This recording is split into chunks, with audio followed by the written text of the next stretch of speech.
This video will serve to demonstrate some bugs and give some feedback to the development of Mighty Fight Federation.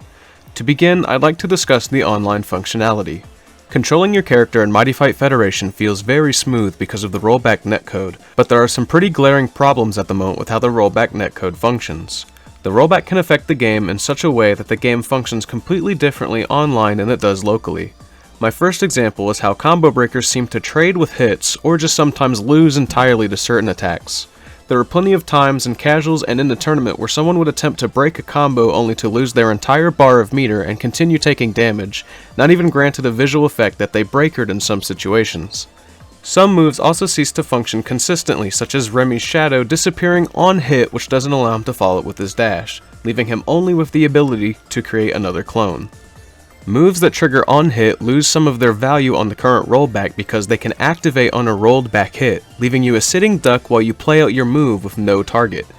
This is a pretty big issue since there are a lot of moments in a match where the game will roll back an attack that looks like it connected. In a lot of cases, this is simply a visual bug, but a visual bug can be pretty impactful on a character like Crystal, where one of her spawned crystals can be destroyed on her screen, but will still be active on her opponent's. The last bug I can mention only happened once in casuals, and I have no footage of it, but the match ended after one stock was taken.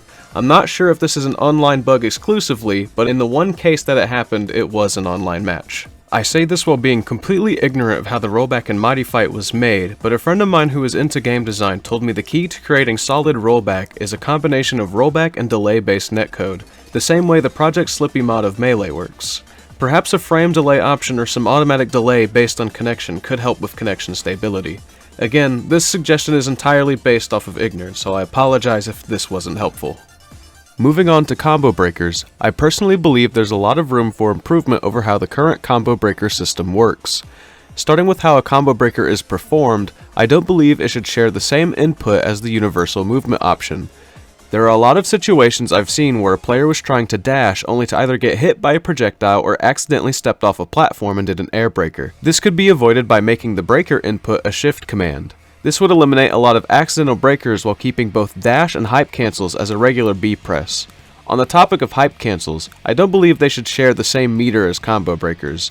The value of combo breakers is much higher than that of hype cancels, and a lot of situations where a hype cancel could be helpful, you could use a combo breaker to achieve the same, if not even greater results, since the combo breaker shockwave has the ability to wall bounce.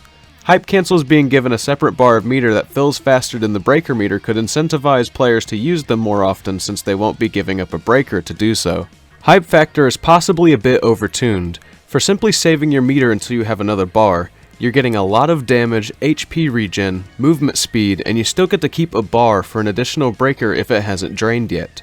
This is an insanely powerful buff that I believe costs too few resources to activate. Red breakers are another mechanic I believe could use a change since they're pretty easy to mash out and I've seen them activate in really odd situations like after a wall bounce. The biggest change needed here, in my opinion, is to make them impossible to mash, since you can pretty easily spam the B button until someone hits you if you're in a disadvantaged position. Combo breaker meter generation favors the player who is already winning, which only further builds their lead. This snowball effect can make it very daunting for the opposing player to make a comeback when arguably a combo breaker should serve to aid the losing player. What makes a comeback even more daunting is the ability to combo off a combo breaker. A player with a lead doesn't even have to play neutral efficiently once they have the meter advantage since they can safely fall back to their combo breakers to win it for them, and start a full combo. If both players have meter or are successfully pulling off red breakers, this can lead to really awkward situations in games where players are trading breakers back and forth constantly until one of them runs out of meter or fails to red breaker. Awkward situations like this could be avoided if combo breakers reset neutral or simply did a hard knockdown, giving the player who breakered an opportunity to tech chase. Because something like a neutral reset would break the pace of the match, meter generation could be a bit slower as compensation. The combos in Mighty Fight Federation have a lot of options with positioning and use of your environment, but I sadly find that the optimal combo pathing is pretty homogenized throughout the cast. Here are some examples of what are very damaging meterless combos. All of these examples include 2 launchers and a wall bounce repeated with the same combo loops until a forced knockdown occurs. While I don't think these bread and butter combos are inherently an issue, the fact that they're typically way more damaging than complex combos utilizing hype cancels leaves combo variety a little lacking in competitive play. My suggestions here are, what if damage of repeated moves in a combo started to stale, requiring you to add more variety to your combo pathing to reach optimal damage? This suggestion not only will incentivize players to mix up their combo pathing more often, but also require even more positional awareness in their environment to maximize their damage, since complex combos will require complex setups.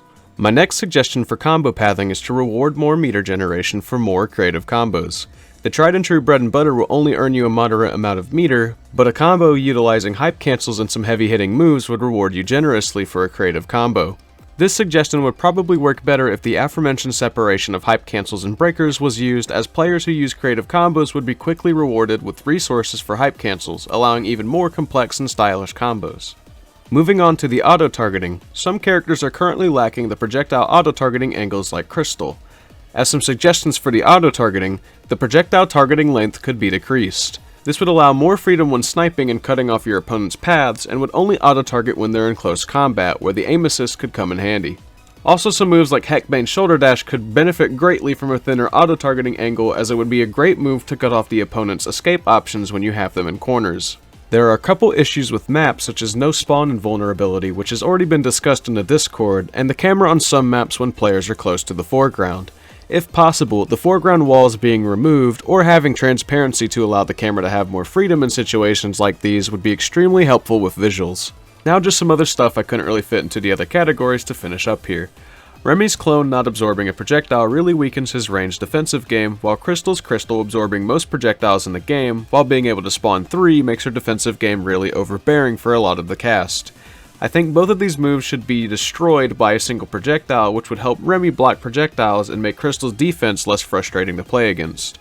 Lex's projectile shuts down a lot of options because it's impossible to stuff her with most moves, since it'll just win the trade if you try to stuff it, and on smaller stages, it can feel really frustrating to play against if you don't have a projectile or move to beat it. It's really hard to get in with a lot of characters if your opponent is just walking around in circles, so for a couple suggestions, maybe your character could move slightly faster towards an opponent, making closing the gap and getting those hits easier, and or the dash could curve slightly to keep up with strafing opponents. Because walking around in circles is still pretty strong, I find myself only needing the dodge button in specific matchups where their dash normals can beat that strategy. Since you can add jumping to the circle strafing to make it even harder to be hit, perhaps jumping could be made more committal by adding a few frames of landing lag to make it a little easier to catch someone empty hopping around.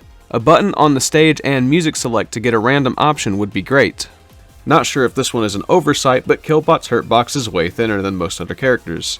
Lastly, intros can't be skipped online when I just want to get back into the action as soon as possible. Hopefully this video is of use to the developers, and I would be happy to hear any thoughts on the feedback and suggestions.